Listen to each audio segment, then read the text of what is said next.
Alors, aujourd'hui, vidéo un petit peu différente parce qu'on va pas parler d'un thème philosophique ou d'un philosophe, mais vu que j'ai assez souvent cette question, en gros, quels sont les livres que tu pourrais recommander à un débutant? Eh bien, c'est ce qu'on va faire aujourd'hui. Donc, je sais bien que je pourrais parler de plein d'autres livres, hein, et puis j'ai fait des omissions qui sont assez importantes. Vous allez voir certainement, j'aurai des commentaires pour dire que j'ai oublié tel philosophe, tel autre, etc., qui sont vos préférés. Mais bon, j'ai voulu faire une petite sélection, surtout en fait des livres qui sont assez accessibles à des débutants, qui sont pas trop longs non plus, parce que pour des premiers livres en philosophie, ça peut un peu, rebuter si, on commence par quelque chose qui est trop long et qui est trop difficile à lire. Donc voilà, là j'ai commencé par, 6 livres. Vous allez voir, il y a une petite triche, mais dans l'idée, 6 livres, 6-7 livres pour commencer à lire de la philosophie avec des auteurs classiques. Donc n'hésitez pas à me dire ce que vous en pensez, dans les commentaires, mais sans plus attendre, c'est parti!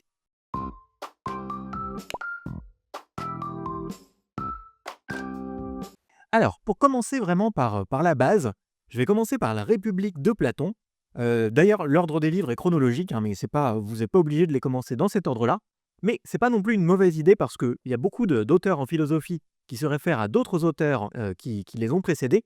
Et donc, c'est pas une mauvaise idée de commencer par une lecture chronologique si vraiment vous souhaitez faire l'histoire de la philosophie comme il faut. Mais vous n'êtes pas obligé non plus, voilà, c'est simplement une idée.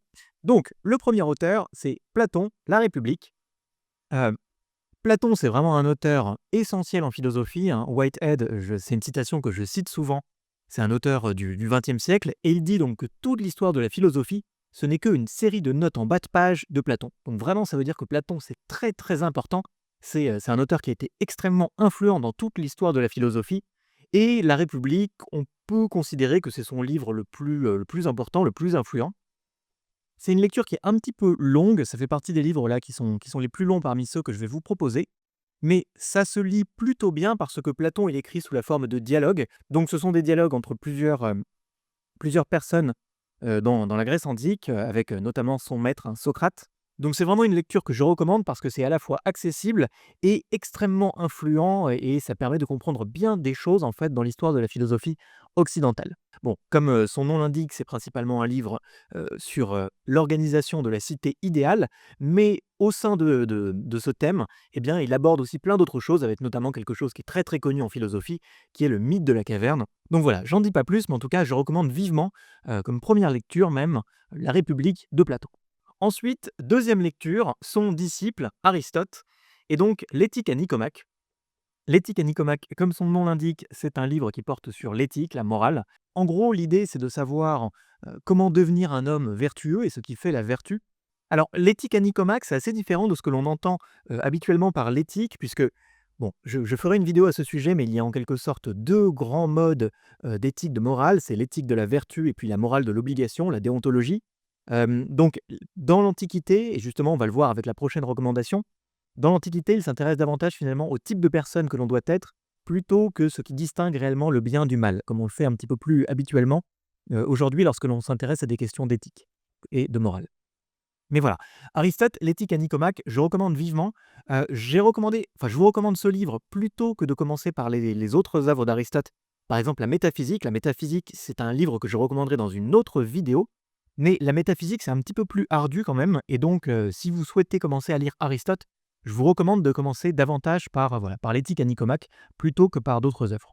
Ensuite, on reste toujours dans le domaine de l'éthique et de la morale, et on va passer chez les stoïciens, donc avec Marc Aurèle. Et c'est pour ça que j'ai dit que j'ai un petit peu triché, parce que si vous achetez cette édition, il y a deux livres en fait. Il y a Marc Aurèle, Les pensées pour moi-même, et puis il y a aussi le manuel d'Épictète. Et pour être très honnête, je ne savais pas vraiment en fait lequel des deux choisir, donc finalement les deux c'est plutôt pas mal si vous achetez cette édition. Parce que, bon, c'est de la philosophie, stoïcienne, et le stoïcisme, personnellement, c'est une philosophie, éthique justement, c'est une comment dire? Ça donne plein de conseils, en fait, dans la vie de tous les jours pour être une bonne personne et pour bien vivre sa vie, et je trouve que c'est encore très applicable aujourd'hui. Donc je recommande vraiment, voilà, aussi bien Les pensées pour moi-même que le manuel d'Épictète. Encore une fois, c'est une lecture qui est plutôt simple, ça se lit plutôt bien, hem Aujourd'hui, ça pourrait être presque considéré comme, des livres de bien-être. Bon, peut-être pas quand même, mais voilà. En tout cas, c'est des lectures qui se lisent très, très bien et il y a beaucoup de conseils pratiques. Donc si vous souhaitez appliquer le stoïcisme dans votre vie de tous les jours, bah, vraiment, c'est une lecture que je vous recommande. Alors ensuite, on fait un très, très gros saut temporel. J'aurais pu parler de plein, plein d'autres auteurs, mais bon, je vous dirai à la fin justement les auteurs dont j'aurais pu parler, mais que j'ai un petit peu esquivés et je vous donnerai les raisons. Mais donc on fait un très, très gros saut temporel et on passe au XVIIe siècle avec Descartes. J'aime bien cette édition, soit dit en passant, parce qu'il y a pas mal de commentaires et ça permet de bien comprendre en fait ce que l'auteur il dit. Donc si vous trouvez des auteurs dans cette édition, donc les intégrales de philo, c'est plutôt pas mal. Descartes, bon, Descartes, c'est très, très important parce que c'est vraiment lui qui débute la philosophie moderne avec, sa fameuse phrase, hein, je pense que c'est la phrase la plus connue lorsque, on commence à étudier la philosophie qui est: «Je pense, donc je suis» et donc, là, vous la trouverez. C'est bon, voilà, c'est vraiment essentiel. C'est une petite œuvre, ça se lit assez rapidement, si vous pouvez lire tous les commentaires qui sont autour, mais l'œuvre en elle-même est assez courte et c'est une lecture qui est plutôt simple, mais voilà, qui est très, très influente parce qu'il y a beaucoup d'auteurs contemporains et puis même dans la philosophie moderne, qui se sont inspirés ou qui ont commenté Descartes. Donc très, très important Descartes, très bonne lecture pour commencer la philosophie. Ensuite, un peu dans la même veine, les auteurs qui ont été très, très influents, mais cette fois-ci en politique, il y a Rousseau. Donc Rousseau, j'ai hésité un petit peu entre Du contrat social et le discours sur l'origine et les fondements de l'inégalité parmi les hommes. J'ai choisi finalement, celui-ci, donc le discours, pour une raison qui est un peu, esthétique, on va dire. Mais je trouve que ce livre-là, il y a beaucoup de formules, en fait, qui sonnent très, très bien et c'est une lecture où, vous pourrez trouver beaucoup de choses, en fait, à commenter. Donc c'est une petite lecture, encore une fois, hein, vous voyez? Donc voilà, c'est encore une lecture que je vous conseille, hein. Rousseau, il était très, très influent, dans les idées de la Révolution française, donc c'est toujours pas mal de lire un petit peu de Rousseau en philosophie politique, ça peut toujours servir. Et puis, dernière lecture, là, on fait encore un petit saut temporel et on arrive au siècle dernier, au XXe siècle, avec «L'existentialisme est un humanisme» de Sartre. Pareil, c'est une toute petite lecture, hein, c'est, issu d'une conférence à la base et c'est plutôt sympa, enfin, c'est plutôt, intéressant parce que ça permet de bien comprendre justement ce que c'est que l'existentialisme athée, l'existentialisme de Sartre. J'ai hésité un petit peu avec le mythe de Sisyphe de Camus, mais à mon sens, le mythe de Sisyphe, c'est une très, très bonne lecture aussi, hein. Une fois que vous aurez lu ça, vous pourrez lire, le mythe de Sisyphe. Mais je pense que c'est mieux de le lire dans cet ordre-là, voilà. Mais bon, Sartre, Camus, en tout cas, vous faites pas de mal si vous commencez par l'un ou par l'autre, mais personnellement, si je ne devais en choisir qu'un, je choisirais, celui-ci pour commencer.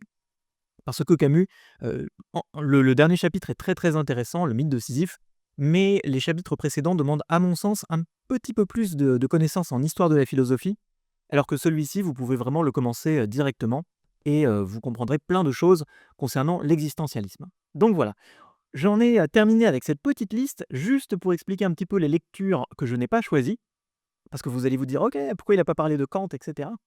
Alors, j'ai un peu esquivé justement, voilà, la métaphysique d'Aristote, même si on a parlé de l'éthique à Nicomaque, mais surtout, parmi les auteurs, on va dire vraiment, essentiels que j'ai esquivés, j'ai surtout esquivé, Kant parce que, à mon sens, véritablement, voilà, si on veut bien comprendre Kant, il faut lire les 3 critiques, mais pour être très honnête, je ne recommanderais pas de commencer la philosophie par, les 3 critiques de Kant, donc critique de la raison pure, critique de la raison pratique et critique de la faculté de juger. Mais voilà, c'est davantage une lecture que je recommanderais, par la suite et pas vraiment une lecture de débutant. Après, c'est pareil, il y a plein d'autres, auteurs dont j'aurais pu parler. Locke, c'est très, très important par rapport à l'empirisme. On aurait pu également parler, des auteurs au Moyen Âge, saint Thomas, saint Augustin. Bref, il y a plein, plein d'auteurs dont j'aurais pu parler, mais l'intérêt de faire une petite liste, c'est précisément qu'elle soit petite, donc bah, faut faire des concessions et voilà. Là, on se retrouve avec ces 6 livres qui sont vraiment pas longs parce que, vous voyez, heu, je peux les prendre dans ma main, donc ça fait pas énormément de pages, on va dire, bon, relativement et avec ça, vous aurez quand même une base assez solide pour aborder l'histoire de la philosophie. Donc j'espère que ça aura pu vous intéresser, que ça aura pu vous aider. Dites-moi si, vous avez d'autres lectures que vous pourriez conseiller à des débutants en philosophie ou alors si vous êtes justement débutant, eh bien, une fois que vous aurez lu ces livres, dites-moi ce que vous en pensez. Quelle a été votre lecture préférée et cetera? Et sur ce, je vous dis portez-vous bien et je l'espère, à bientôt dans une prochaine vidéo.